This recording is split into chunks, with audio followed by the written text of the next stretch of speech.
Bueno, entonces, como les decía, en esta clase vamos a hablar del comercio internacional. En particular, lo que vamos a ver es el vínculo que hay entre el comercio internacional y el crecimiento.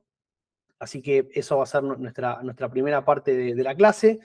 Y a partir de eso, después vamos a ver los distintos enfoques que fueron surgiendo a lo largo de la historia para explicar el patrón de comercio de los países, ¿no? Es decir, para explicar por qué tal país exporta tal producto, importa tal otro, y en cambio, no sé, Alemania exporta tal producto o tales productos e importa otros, ¿sí? O sea, la idea es que la teoría o las teorías me deberían explicar cuáles son las causas que están por detrás de esos patrones de comercio, ¿sí? Y a partir de eso vamos a comparar esos enfoques y vamos a ver las recomendaciones de política que se desprenden de cada uno de los mismos, ¿sí?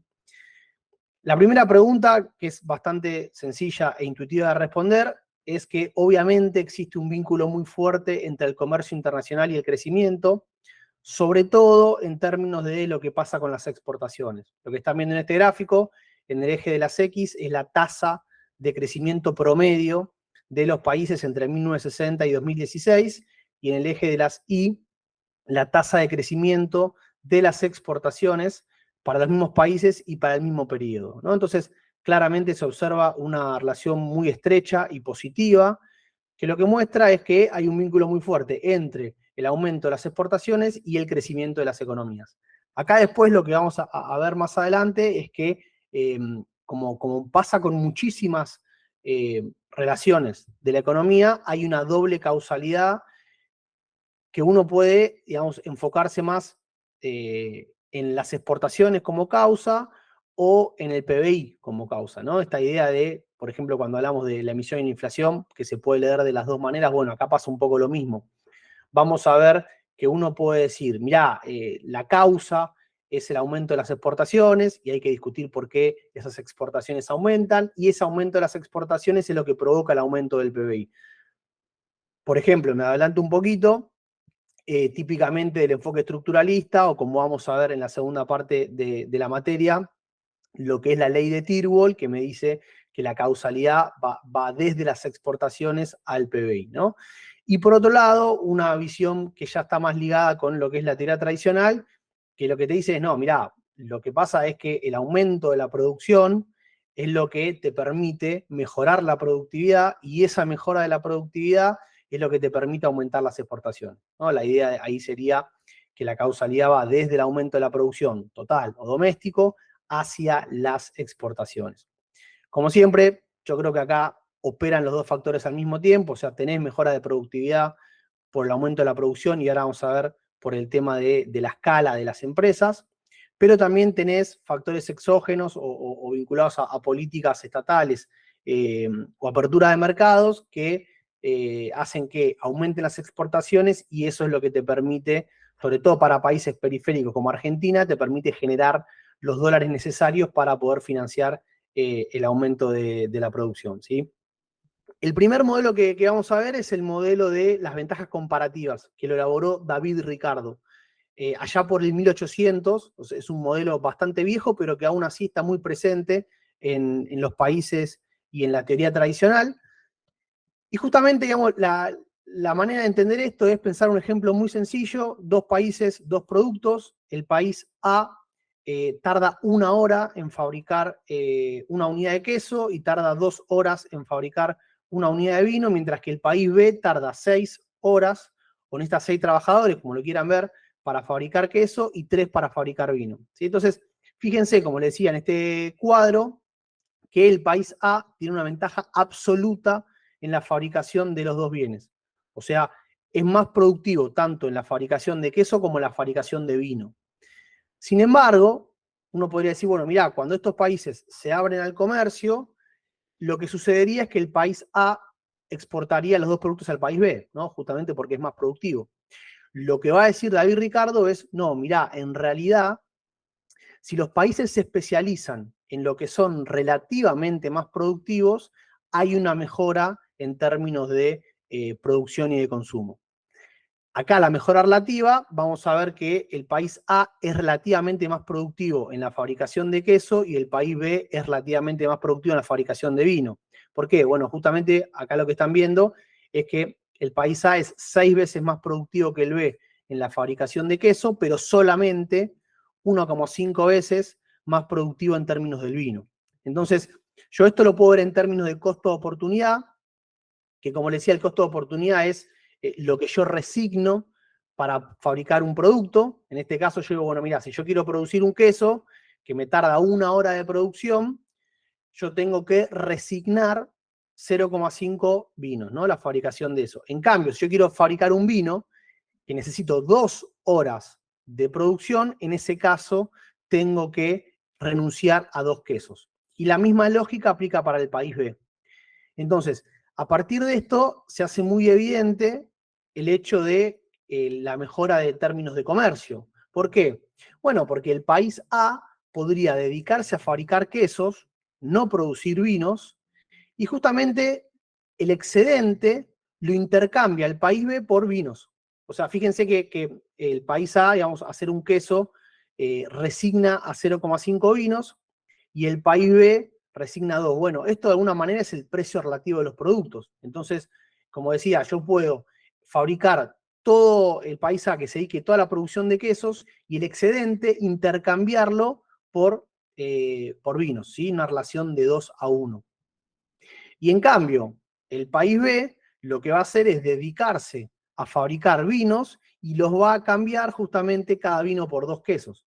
O sea, básicamente lo que me está diciendo esto es que si vos te especializás en lo que sos relativamente más productivo, vas a poder después comerciar e intercambiar por una mayor cantidad de productos, ¿no? O sea, un ejemplo ahí sencillo que uno puede pensar es, imaginemos una abogada que tiene a un secretario, ¿no? Y esa abogada es 50 veces más productiva que su secretario en términos digamos, de interpretación y de elaboración de juicios, y es 2 veces más productiva tipeando, ¿no? O sea, es más productiva en las dos cosas.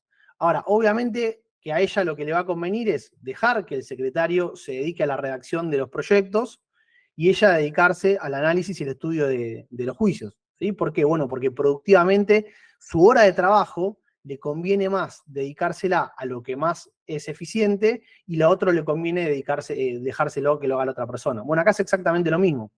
Vos tenés que dedicarte a producir en lo que sos más productivo y con el excedente lo intercambiás por otros productos que justamente son los que los otros países serían más productivos. Entonces, de esa manera todos ganan. Ahí está la cuestión, digamos, lo novedoso de David Ricardo para hablar en términos relativos y no en términos absolutos.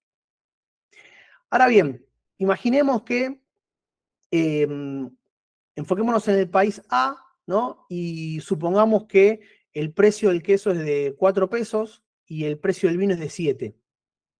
Y también supongamos que el salario que se paga en el sector del queso es de 4 pesos por hora y en el sector del vino de 3,5.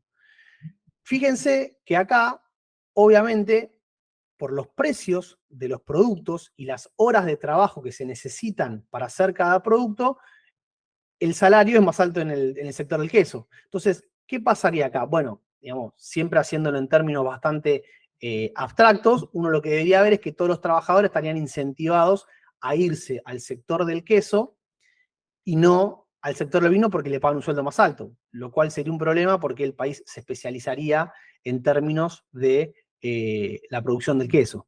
Ahora, la pregunta es, bueno, ¿cuál es la condición para que el salario por hora de los trabajadores sea el mismo en los dos sectores? Es decir, que al trabajador le sea indistinto trabajar en la fabricación del queso o en el rubro del vino, y por lo tanto esta economía, siempre pensando en términos por ahora sin intercambio, pueda fabricar los dos productos. Y obviamente esta es una cuestión importante que también está vinculada con lo que vimos en la clase pasada. La condición es que el precio tiene que estar en relación con la productividad, ¿no? Esa A que está ahí es la cantidad de horas de trabajo, acuérdense, la inversa de la productividad, en este caso son las horas de trabajo. Cuanta más horas de trabajo, menos productivo, y por lo tanto yo tengo que cobrar un precio más alto en relación al otro producto. Esto, insisto, el vínculo importante que hay que hacer acá es con la cuestión de los precios y con el hecho de que a medida que vos sos más productivo en un producto, podés tener un precio más bajo, pero también hay que entender, y esta teoría típicamente con un enfoque neoclásico, lo que te va a decir es que también tienen que igualarse los salarios dentro de las distintas ramas. Entonces lo que vos vas a tener es que los sectores más productivos van a tener un precio más bajo y van a cobrar, digamos, de esa manera, o van a poder financiar un salario que sea igual para todos los sectores, ¿sí? Y la otra cuestión importante de entender acá es qué pasa con los precios de los productos una vez que comerciamos, ¿no? Supongamos que en el país A el precio del queso es de 2, en el país B es de 12, y para el vino 4 y 6. Entonces, la pregunta acá es, bueno, ¿qué pasa cuando nosotros permitimos que estos países comercien? ¿No? ¿Qué va a pasar con el precio? ¿Dónde se va a ubicar el precio internacional de estos productos? Y la manera, digamos, de hacer esto es pensar siempre arrancar por los extremos, ¿no? Decir, bueno, a ver, ¿qué pasaría si el precio del queso fuese 1 peso? Bueno, obviamente, ni el país A ni el país B podrían fabricar ese precio, o sea que los dos países se dedicarían a fabricar y se especializarían en vino, lo cual obviamente no sería un resultado deseable porque desaparecería la producción del queso. Vayamos al otro extremo, digamos, ¿qué pasa si el precio del queso fuese de 14 pesos? Bueno, acá de nuevo, en este caso los dos países podrían y estarían incentivados a producir queso, por lo tanto se especializarían en queso y no se fabricaría vino, ¿sí? Entonces, ¿dónde va a estar ubicado el precio del queso? Bueno, obviamente va a estar ubicado en algún punto entre estos dos, siempre en función de las cantidades que se exporten y las productividades, ¿no? Y para el vino va a pasar lo mismo, el precio se va a ubicar en el medio de los dos. Esta cuestión, digamos, es interesante para entender que cuando los países se abren al comercio, siempre según el concepto de las ventajas comparativas, el precio internacional debería ubicarse en el medio de los dos, tal que, de alguna manera, uno se especialice en un producto, en este caso el B en el vino y el A en el queso, ¿no?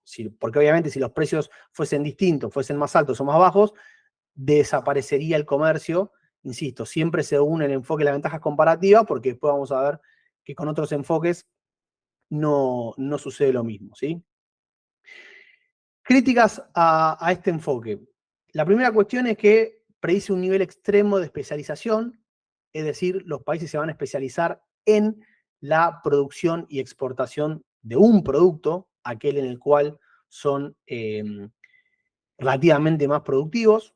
Eso obviamente a nivel mundial y en la actualidad no pasa, los países exportan una gran cantidad de productos, es más, tratan siempre de exportar la mayor diversificación posible.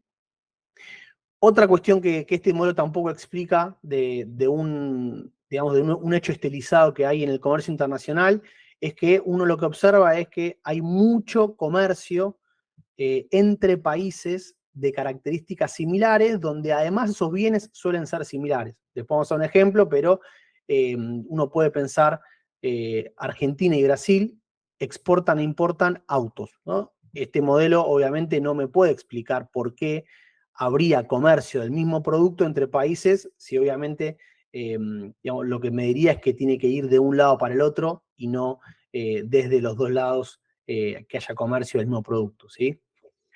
Y después la cuestión más interesante es el problema, digamos, de que el modelo de las ventajas comparativas es eficiente, es decir, digamos, a vos la distribución, si te especializás en el producto que sos relativamente más productivo, es verdad que es eficiente porque de esa manera mejora tu producción y tu consumo, pero es estática, o sea, es la foto de un momento dado, ¿no? En el caso de anteriores, bueno, mirá, hoy sos más productivo en esto, y el modelo te dice que tenés que especializarte en eso, pero la pregunta es, bueno, pero a mí me conviene especializarme en ese sector.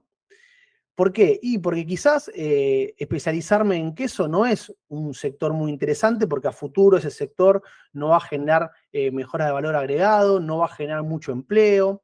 Y entonces la cuestión acá es no piensa en términos dinámicos. O sea, me dice, la foto actual, a vos te conviene hacer esto, pero no me dice, bueno, ¿qué pasa con el correr del tiempo con ese sector? Capaz que ese sector, por ejemplo, va teniendo precios cada vez más bajos, ¿sí? O se estanca en relación al vino. Bueno, esa es la cuestión, y ahí aparece, ahora vamos a ver el concepto de la ventaja dinámica, ¿sí?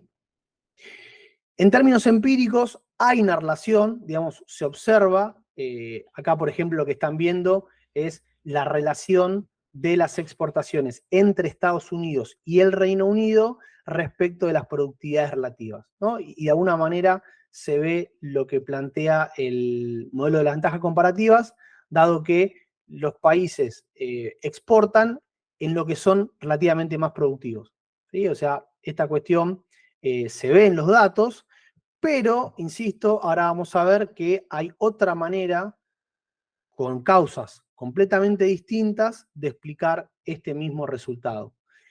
Y ahí aparecen los rendimientos a escala. La teoría de las ventajas comparativas, esto no lo dijimos previamente, pero supone que los rendimientos de producción son constantes. ¿Qué significa eso? Que si vos duplicás la cantidad de los factores productivos, o sea, si duplicás la cantidad de trabajadores, duplicás la cantidad de insumos, duplicás la cantidad de maquinaria, obtenés el doble de producción. Ahora bien, el punto acá, y esto, digamos, se observa muchísimo, está recontramedido, que hay un montón de sectores y de empresas donde los rendimientos son crecientes, es decir, donde hay rendimientos a escala.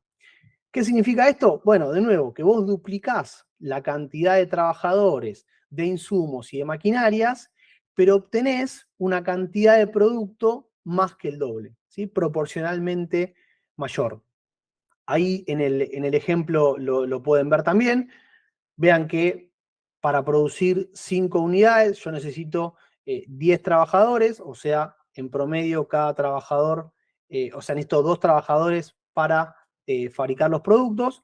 Y si yo duplico la cantidad de producción, veo que ahora en realidad necesito 15 trabajadores y no 20 como uno podría suponer, ¿no? Obviamente lo que me está diciendo esto es que a medida que aumento la producción, necesito cada vez proporcionalmente una menor cantidad de trabajadores. ¿Y qué tiene que ver esto con el comercio? Bueno, justamente ahora vamos a ver que el comercio lo que hace es ampliar tu capacidad de producción, porque al colocar los productos en mercados internacionales se supone que vos ya estás vendiendo en el mercado local, de alguna manera ya vendiste todo lo que podías a nivel local y entonces al vender en el mercado internacional estás ampliando tu capacidad productiva, ¿no? Pongamos un ejemplo. De nuevo, tenemos dos países. Esos países necesitan, para fabricar 10 unidades de remeras, necesitan 100 horas para las remeras y 30 horas para las peras, ¿no? Entonces uno podría decir, bueno, si no hay comercio, cada país tiene que fabricar los dos productos, por lo tanto, tiene que dedicar una cantidad de trabajo para hacer peras y una cantidad de trabajo para hacer remeras. Ahora bien, ¿qué pasa cuando hay comercio? Bueno, justamente cuando hay comercio, lo que puede suceder es que vos, al aumentar la producción, porque podés colocarla en el mercado internacional y tenés rendimientos crecientes, lo que te va a convenir es especializarte en uno de los productos. Por ejemplo, en lugar de tener el país A, en lugar de tener que hacer remeras y peras, se puede dedicar a la producción de remeras y entonces, en lugar de hacer 10 unidades como hacía antes, ahora puede hacer 20 porque le va a exportar al país B. Y fíjense que en este caso ganan los dos países, el país A se especializa en remeras, el país B se especializa en peras, ganan los dos países porque ahora con el comercio fabrican la misma cantidad, podríamos decir 20 unidades, pero en lugar de ser repartidas se especializan en uno, pero necesitan menor cantidad de trabajo para poder fabricarla. Y justamente eso se da por las economías de escala.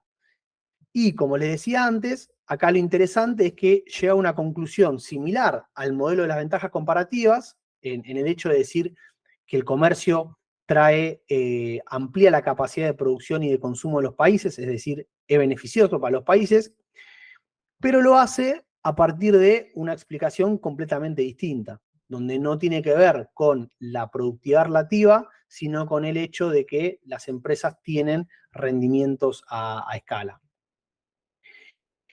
Y, digamos, ¿qué son o por qué se producen estos rendimientos a escala? Bueno, acá tenemos dos posibilidades. Una son los rendimientos de escala externos, es decir, rendimientos donde vos tenés una cierta cantidad de empresas en el mercado, son todas del mismo tamaño,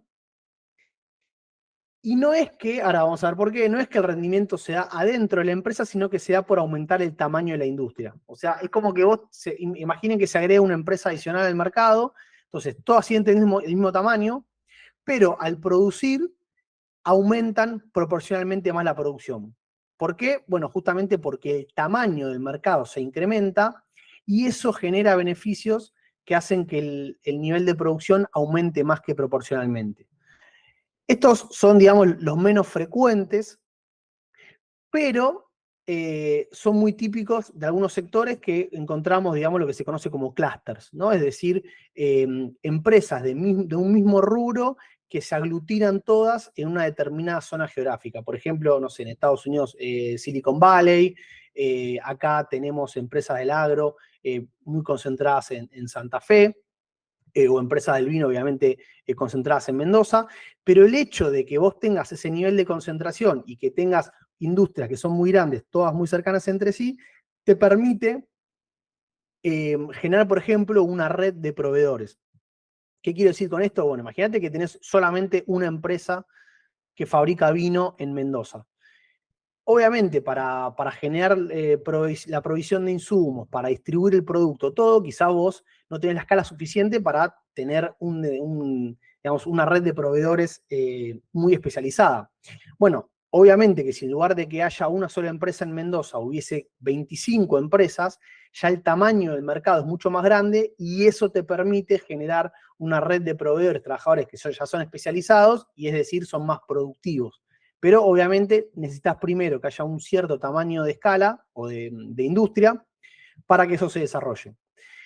Y después la segunda cuestión está vinculada con la difusión del conocimiento, la idea de que los trabajadores pueden circular por esas empresas porque justamente son especializados y al ir de una empresa a la otra, lo que van haciendo es difundir el conocimiento, ¿no? Quizás una empresa trabaja de una manera, tiene un método bastante innovador y un trabajador después, al irse de un lado al otro, puede transmitir ese conocimiento.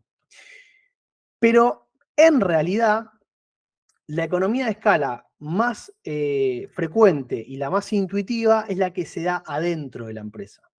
Es decir, que cualquier empresa, al aumentar su capacidad productiva, eso viene acompañado de un aumento en la productividad y por lo tanto puede aumentar la producción reduciendo los costos, ¿sí? Acá la primera cuestión importante es la que se conoce como la curva de aprendizaje. En inglés se le llama learning by doing. ¿Qué significa esto? Bueno, que a medida que vos aumentás la producción de algo, te vas haciendo cada vez mejor haciendo eso, ¿no? Digamos, es como un entrenamiento. Entonces, a medida que las empresas aumentan la producción, eso les permite perfeccionar la técnica y por lo tanto aumenta la productividad. Entonces, de esa manera tenés un rendimiento creciente. Otra cuestión muy importante es que en las empresas vos siempre tenés costos fijos y esos costos fijos, al aumentar la producción en términos unitarios, se reduce el costo por unidad, ¿sí? Entonces, diversificar la producción, aumentar el tamaño, te lleva a también un aumento de la productividad por la reducción del costo unitario. Después otra cuestión que también es bastante típica, que a medida que vos vas teniendo un volumen más alto, eso te permite acceder a, por ejemplo, compras al por mayor, que te permiten reducir los costos, te permite acceder a tasas de financiamiento en el banco más bajas, justamente por tu mejor capacidad crediticia, y todo eso implica, de nuevo, que el aumento de la producción viene acompañado con costos unitarios más bajos. Y también, vinculado con lo que charlábamos antes, a medida que vos tenés un tamaño de producción más grande, también se te reducen los costos de logística y de transporte. Entonces, todo esto lo que me está diciendo es que a mayores niveles de producción, los costos unitarios son más bajos por esta cuestión de los rendimientos crecientes de escala.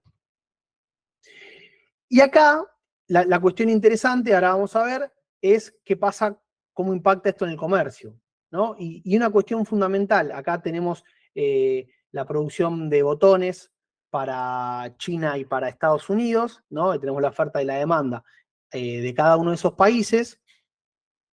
Y fíjense, la primera cuestión interesante es que la curva del costo, que uno podría decir de alguna manera es la curva de oferta, tiene pendiente negativa, no tiene pendiente positiva como el típico modelo de oferta y demanda, que justamente son mercados donde se asume que son mercados de competencia perfecta y donde el costo marginal es creciente, es decir, aumenta a medida que las empresas producen más. Bueno, acá es exactamente al revés. Como vos tenés rendimientos crecientes, el aumento de la producción lleva a costos más bajos. Entonces, la pregunta es, bueno, ¿qué pasa en este caso cuando vos permitís que estos dos países comercien? Bueno, obviamente que China, al tener un costo más bajo, va a ser el país, entre comillas, ganador, que va a ser el que le termina exportando a Estados Unidos, ¿no? Y fíjense que lo que pasa es que eso además lleva a que se beneficien los dos países por dos motivos. Primero porque ahora, como pueden ver, como le exporta a Estados Unidos, la demanda de China se incrementa y pasa a ser una demanda mundial. Ese aumento de la demanda le permite a China aumentar la producción y exportar a precios todavía más bajos. O sea que si uno compara con el caso de Estados Unidos, bueno, acá el beneficio para Estados Unidos es que va a importar ese producto a un precio mucho más bajo. Y también interesante marcar que a diferencia del modelo de las ventajas comparativas, donde recuerden que cuando los dos países abrían sus fronteras y se ponían a comerciar, el precio se ubicaba en el medio del precio de los dos países. Bueno, acá no, ¿sí? Acá el precio se ubica en un nivel más bajo que el precio de los dos países. De nuevo, precisamente por la presencia de estos rendimientos crecientes a escala, ¿sí? Ahora bien, la pregunta es, ¿cómo arranca, no? ¿De dónde sale estos rendimientos crecientes? ¿Por qué algunos países tienen mayor rendimientos que otros? Uno podría decir, bueno, porque un país es más productivo que el otro, ¿no? Porque China es más productivo que Estados Unidos haciendo botones. Eso estaría en línea con lo que plantea el modelo de las ventajas comparativas, pero en realidad, si uno se pone a ir cada vez más para atrás y se pregunta, bueno, pero ¿por qué es más productivo China que Estados Unidos? Bueno, la cuestión ahí termina siempre una cuestión de temporal, ¿no? Porque digamos, el proceso de expansión de una empresa o de un mercado es una cuestión que lleva tiempo. Entonces uno dice, bueno, a ver, comparemos, ¿por qué hoy China tiene un nivel de producción mayor en botones que Estados Unidos? Bueno, justamente porque lo viene haciendo hace más tiempo, porque fue el líder de ese mercado desde el principio. La cuestión que hay que entender acá es que esa ventaja o ese mayor nivel de productividad, por lo general viene asociado a cuestiones, digamos, históricas o geográficas, ¿no? Por ejemplo, uno dice, bueno, mirá, ¿por qué hoy Gran Bretaña es uno de los principales sectores financieros del mundo, ¿no? ¿Por qué la bolsa del Reino Unido es una de las más importantes? Bueno, porque justamente en el 1800, cuando empezaron a desarrollarse los países y el capitalismo, el Reino Unido era la gran potencia de ese momento. Eso llevó a que se generara una industria muy importante financiera y es al día de hoy donde el Reino Unido ya no es más ni por asomo una potencia, hay muchos países más desarrollados y más importantes que el Reino Unido, pero aún así sigue siendo una de las 2 o 3 bolsas financieras más importantes del mundo. ¿Por qué? Bueno, por esta cuestión, porque fueron los primeros que lo hizo, entonces eso le permitió generar un desarrollo que le fue generando mayores ventajas y rendimientos crecientes y por lo tanto que aún hoy, ya no siendo una potencia, bueno, pueda disfrutar de ser uno de los principales países justamente porque tiene costos menores, ¿no? Y eso lo podemos pensar para cualquier producto. Y precisamente, no sé, decíamos antes Silicon Valley. Bueno, Silicon Valley fue porque la empresa Hewlett Packard decidió instalarse ahí y a partir de eso empezó a generar un efecto de redes que hizo que un montón de empresas se fueran instalando ahí y a partir de ahí se generara un clúster que hoy es el principal proveedor de tecnología del mundo. Uno podría pensar en el caso argentino, en Mendoza están todas las empresas de la industria vitivinícola, bueno, tiene que ver con la cuestión climática, ¿no? Entonces, ahí está la cuestión y es importante entender esto en términos temporales, que la empresa se va expandiendo y a medida que se va expandiendo eso va mejorando sus costos.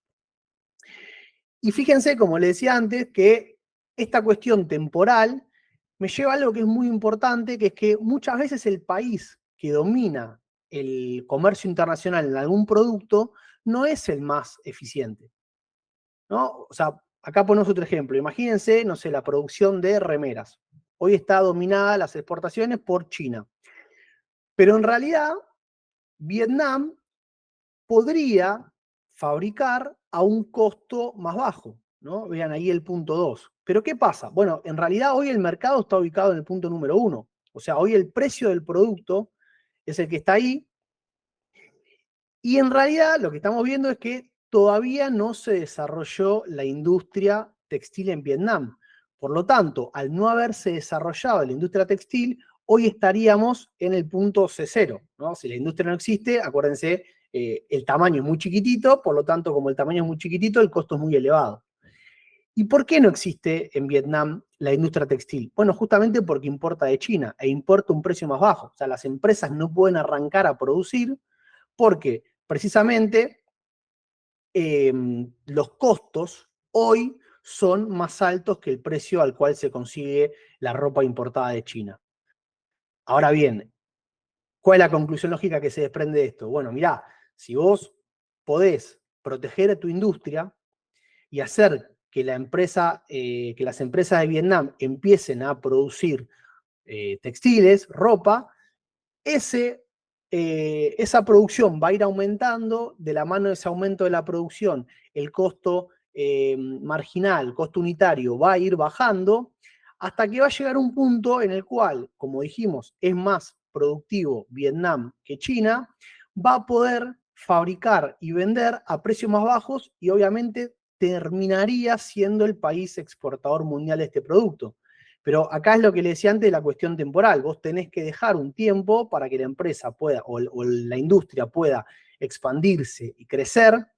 Eso lleva a que el costo vaya reduciéndose y recién en 10 años, ahí vos podés pasar a ser un exportador, ¿sí? Esta cuestión es muy importante y por eso es que acá uno ve tanto esto de que la lógica de por qué conviene en algunos sectores proteger, ¿no? Obviamente una crítica, una pregunta acá es, bueno, ¿cómo sabés que vos vas a terminar siendo el país más productivo? Bueno, eso lo vamos a charlar un ratito, pero esto me permite entender por qué los países protegen ciertas industrias, porque la idea es que en un futuro eso les permita pasar a ser primero un país productor de ese bien y potencialmente un exportador.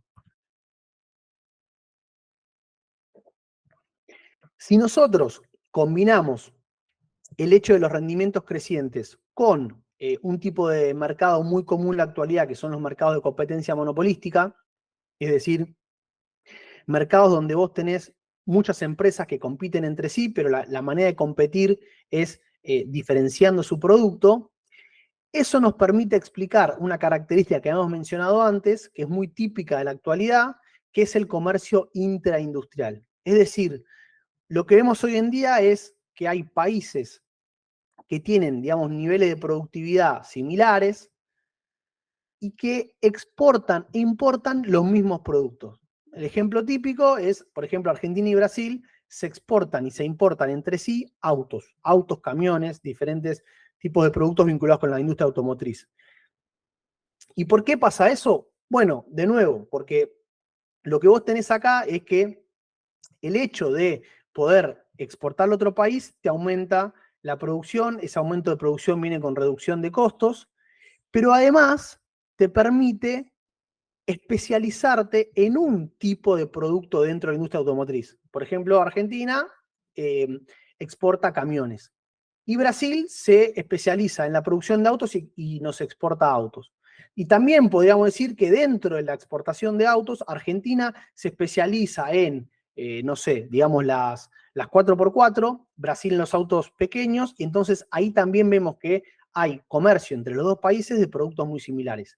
¿Por qué? Bueno, por esto, ¿no? Por entender que los mercados son de competencia monopolística y que con rendimientos crecientes de escala, el comercio internacional te permite especializarte dentro de una industria en un producto particular que el otro país se especialice en el otro y de esa manera los dos ganan, ¿no? Porque vos tenés, digamos, desde el punto de vista argentino, tenés más variedad de productos para consumir, obviamente desde el punto de vista brasileño pasa lo mismo, y encima lo haces a costos más bajos.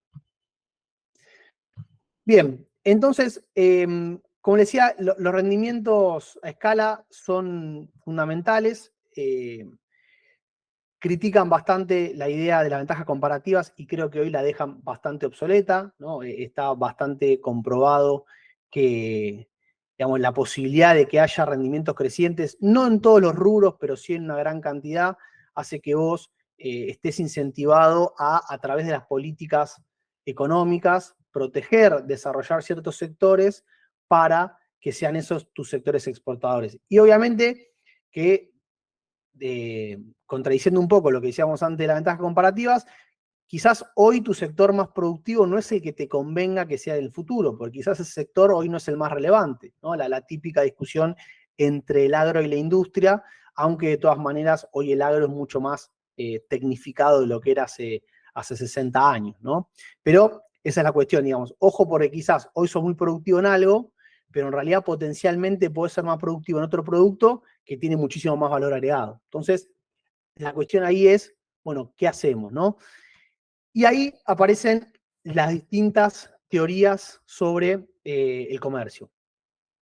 La primera, para nuestro caso, es el estructuralismo, ¿no? Una teoría latinoamericana que se desarrolló en los 50 y en los 60, donde obviamente lo que esta teoría reconocía o identificaba era que nuestros países latinoamericanos exportábamos productos primarios e importábamos productos industriales. ¿Por qué pasaba eso? Bueno, justamente por una cuestión histórica, ¿no? La idea de que nosotros arrancamos siendo colonias de los países desarrollados y por lo tanto de alguna manera nos obligaron a exportar productos agropecuarios, nos fuimos haciendo igualmente más productivos en ese tipo de productos, entonces seguimos exportando eso. Y acá, digamos, es interesante entender, digamos, que a partir de ese diagnóstico, la idea era industrializarse, ¿no? Tratar de pasar a exportar productos industriales, que eran obviamente los productos de mayor valor agregado.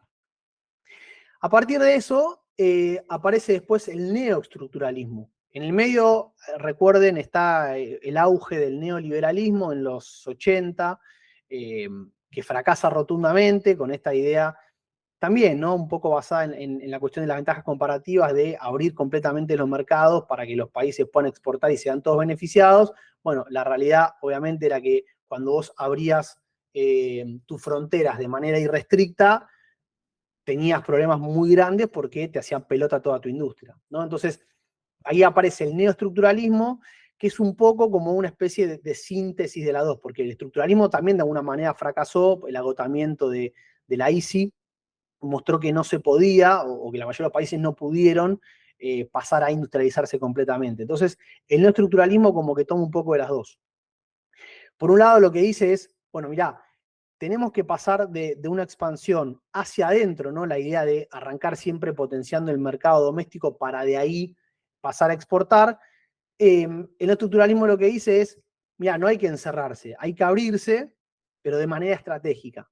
Y esto también tiene que ir con la cuestión de pasar de ir contra el mercado a guiar al mercado. O sea, la crítica acá, sobre todo para el estructuralismo, es esta idea de que no tenés que proteger completamente tu industria y tratar de pegar un salto gigante, de pasar del agro a querer exportar microchips, porque no podés, porque, digamos, justamente ahora vamos a ver por la cuestión dinámica, no vas a alcanzar nunca a exportar ese producto, sino que lo que tenés que hacer es tratar de, a partir de los productos que vos fabricás, pegar un salto en términos más o menos cercanos a esos productos para pasar a tener mayor valor agregado. O sea, ni dejar que el libre mercado me defina qué exporto, porque seguramente van a ser los productos actuales, que no son los que potencialmente van a ser los más beneficiosos para mi economía, pero tampoco querer pasar a pegar un salto gigante porque voy a gastar un montón de recursos y no voy a llegar nunca a alcanzar a esos países que, acuérdense, cada vez también se me van corriendo más, porque yo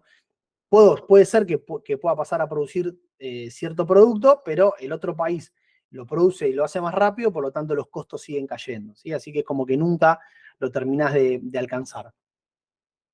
Y después tenemos el enfoque neo-schumpeteriano o evolucionista, donde justamente se basa en las ventajas absolutas, reconoce que digamos, las principales industrias tienen ventajas absolutas y no, digamos, no son las ventajas comparativas, y por lo tanto lo que este sector dice es, bueno, mirá, vos tenés que centrarte en potenciar la innovación y el progreso tecnológico, porque ahí justamente están los rendimientos crecientes más altos que te van a permitir fabricar más productos y exportar más. Entonces, este enfoque hace mucho énfasis en la cuestión de desarrollar sistemas nacionales de innovación. ¿Qué significa esto? Bueno, que el Estado articule mucho con el sector privado y con las universidades, ¿no? con los centros educativos para impulsar la innovación. O sea, básicamente vos tenés que destinar mucha plata de tus recursos al gasto en ciencia y tecnología, al gasto en educación, y a su vez articular, por ejemplo, no sé, para el caso argentino, articular el CONICET con el sector privado, con las universidades, para poder, digamos, en ese ámbito, desarrollar innovaciones. Muchas veces pasa que, no sé, juntás al gerente general de una empresa argentina farmacéutica y te dice, mirá, en este momento el mercado está demandando tal y cual producto o va para este lado la cosa, y obviamente quizás tenés al CONICET, ¿no? Haciendo otra cosa completamente distinta. Bueno, la idea es que haya un diálogo y que vos tengas a los investigadores analizando cuestiones vinculadas con lo que necesita la industria, y de esa manera haya una potenciación y eso genere la innovación que después te permita mejorar la productividad y pasar a exportar productos, ¿sí? Entonces, esta es la idea que está por detrás de este enfoque. Y acá, digamos, es muy importante entender por qué, ¿no? Conviene diversificarse y complejizarse. Y acá es una cuestión que no solamente compete al enfoque schumpeteriano, sino que también el neoestructuralismo dice una conclusión similar, ¿no? Y entendamos por qué. Y acá una analogía que se usa mucho, y después les dejé el texto en el campus, es pensar el Scrabble, ¿no? El Scrabble es un juego donde vos tenés letras y con esas letras tenés que formar palabras y obviamente cuanto más compleja, o sea, cuando uses letras más difíciles y cuanto tengas palabras más largas, sumás más puntos, ¿no? Entonces, ¿qué significa esto en términos de producto? Bueno, precisamente lo que esto me dice es que cuanto más productos vos elabores, eso te va a permitir generar más eslabonamientos que a su vez te permitan pegar saltos hacia otros productos. Si vos producís poco, los saltos que podés pegar son pocos; si vos producís más, los saltos que podés pegar son más. Por ejemplo, acá, si yo tengo las letras A, L y S, con la combinación de esas letras, yo puedo formar las 6 palabras que ven ahí. Ahora, fíjense que si yo fabrico un producto más, en este caso tengo una letra más que la letra E, la combinación crece exponencialmente, ¿sí? Porque justamente la combinación con una letra más me lleva un montón de palabras más. Esto es lo mismo que decíamos antes. Bueno, mira, si vos lográs fabricar un producto que antes no fabricabas, después ese producto combinado con algún otro te puede dar la posibilidad de pegar un salto hacia un nuevo producto. Y acá está la cuestión importante de la cercanía, ¿no? O sea, si vos hoy sos un exportador de soja, bueno, es difícil que vos puedas pegar un salto y exportar computadoras. Pero es mucho más fácil que vos puedas pasar a ser un exportador de aceite de soja, que es un producto más elaborado, pero que por tus capacidades actuales está mucho más cerca de lo que vos podés producir. Entonces, acá lo mismo, ¿no? Jugando con las letras, si vos hoy producís sal, podés pasar a producir cal porque es solamente una letra de diferencia. Ahora, si vos producís sal, querés pasar a fabricar celulares y es muy difícil porque te faltan muchas letras. Entonces, eso tarda mucho tiempo y es un desafío mucho más grande. Entonces, por eso la importancia de que sean productos cercanos. Y la segunda cuestión es que no solamente tienen que ser cercanos, sino hay que tratar de que los productos sean lo más complejo posible. Y acá justamente entra la cuestión de los tamaños, ¿no? Porque cuanto más complejo el producto, más posibilidad tenés de que ese producto pueda ramificarse en otros distintos productos, ¿no? O sea, si yo produzco sal, como decíamos antes, la complejidad de ese producto es bastante pequeña, por lo tanto los saltos que puedo pegar son poquitos. Ahora, si yo fabrico satélites, obviamente acá tiene que ver con el tamaño y la complejidad de la palabra, eso me puede llevar a muchísimos productos más distintos. Entonces, como decía antes, cercanía con los productos y complejidad. Esa, digamos, es la recomendación de estos enfoques. Obviamente, como pueden ver, existe una relación bastante estrecha entre la complejidad de los productos y la diversificación, que es un poco lo que les decía antes.